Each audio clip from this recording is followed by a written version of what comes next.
महाभारत का यह संवाद उस समय का है जब महाभारत युद्ध प्रारंभ होने वाला था। मामा शकुनी के कहने पर दुर्योधन अपने सभी बड़ों से विजयश्री का आशीर्वाद पाने के लिए उनके पास जा रहा था।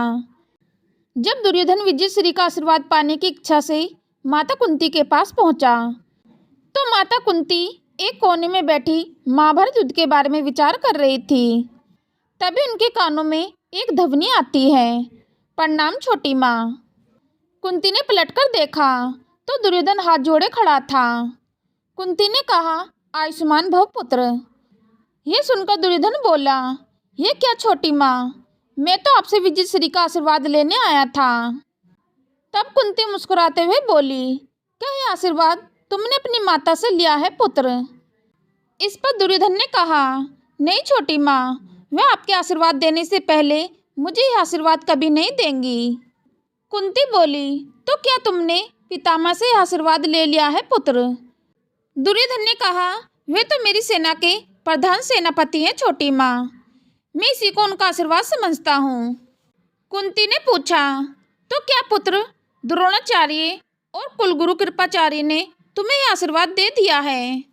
दुर्योधन ने कहा, वे दोनों भी मेरी सेना के सेनापति हैं। तब माता कुंती ने पूछा, और विदुर से पुत्र? इस पर दुर्योधन ने कहा, वह मुझे यह आशीर्वाद कभी नहीं देंगे छोटी माँ, क्योंकि वह मेरी विजय चाहते ही नहीं। महामंत्री विदुर मेरे हितैषी है ही नहीं छोटी माँ, तो क्या आप भी मुझे विदुर की भांति विजयश्री का आशीर्वाद नहीं देंगी? माता कुंती कहती है, पुत्र विदुर को तुमसे कोई व्यक्तिगत आपत्ति नहीं है, लेकिन हाँ, यदि तुम हस्तिनापुर के विरोधी हो तो फिर वह तुम्हारा साथ कभी नहीं देने वाले, क्योंकि उन्होंने अपना संपूर्ण जीवन हस्तिनापुर की सेवा में ही लगाया है। वे हस्तिनापुर के हितैषी हैं पुत्र, और तुम्हारे भी हितैषी हैं पुत्र। बड़े यदि किसी भूल चूक पर टोके तो उनकी ओर से मन मेला नहीं करना चाहिए। ये सब सुनकर दुर्योधन खामोश हो जाता है। तब कुंती दुर्योधन से उसकी खामोशी का कारण पूछते हुए कहती है, तो क्या मैं ये समझूं पुत्र कि तुम हस्तिनापुर के विरोधी हो? तब दुर्योधन कहता है, हस्तिनापुर तो हमारे राज्य की राजधानी है छोटी माँ, तो मैं भला उसका विरोधी कैसे हो सकता हूँ? तब कुंती कहती है कि हस्तिनापुर केवल राजधानी नहीं पुत्र, यह नगरी तुम्हारी ज्येष्ठ माता है। तुम इसे केवल राजधानी समझने की भूल ना करो। इस नगर के द्वार पर माथा टेक विजयश्री का आशीर्वाद की भीख मांगे, लेकिन है पुत्र, तुम्हारी छोटी माँ के पास तुम्हारे लिए आशीर्वाद नहीं है। तब दुर्योधन कहता है, तो इसका तात्पर्य मैं यह निकालूं छोटी माँ, क्या आप मेरी विजय नहीं चाहती? तब कुंती कहती है, मैं तो अपनी आंखों में आंसुओं को रोके हुए विजय और प्रज्ञा के बीच में खड़ी हुई हूँ पुत्र। प्रज्ञा चाहे किसी की भी हो पुत्र, मुझे तो रोना ही है। मैं तुमसे प्रसन्न नहीं हूँ, किंतु मैं तुम्हारा सभी तो नहीं देखना चाहती, इसलिए लंबी आयु का आशीर्वाद दिया था। ऐसा माता कुंती इसलिए कहती है क्योंकि दुर्योधन ने कभी भी पांडवों का हित नहीं चाहा, बल्कि उनकी कुलवधू तक का अपमान किया था। कुंती आगे कहती है, यदि तुमने युद्ध करने की ठानी ली है पुत्र, तो तुम्हारी छोटी माँ का आशीर्वाद तुम्हारे साथ है। लेकिन हे दुर्योधन, एक बात याद रखना, मैं इस बात की गवाही नहीं दे सकती कि मेरी इस बात का कवच तुम्हें अर्जुन के बाण और भीम की गदा से बचा पाए या नहीं।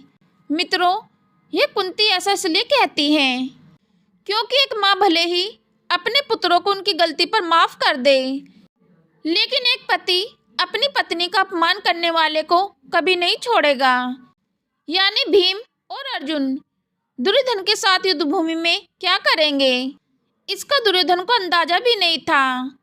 मित्रों, ये छोटा सा प्रसंग हमें बहुत बड़ी सीख देता है। दुर्योधन महाभारत का सबसे बड़ा अभिमानी व्यक्ति था, फिर भी वह माता कुंती से आशीर्वाद लेने क्यों गया था? क्योंकि मामा शकुनी ने उसे सबके पास आशीर्वाद के बहाने उनका मन टटोलने के लिए भेजा था कि जाओ देखो कौन तुम्हारे साथ है और कौन नहीं। लेकिन यह प्रसंग एक बात को सिद्ध करता है कि बड़ों के आशीर्वाद में बहुत ताकत होती है।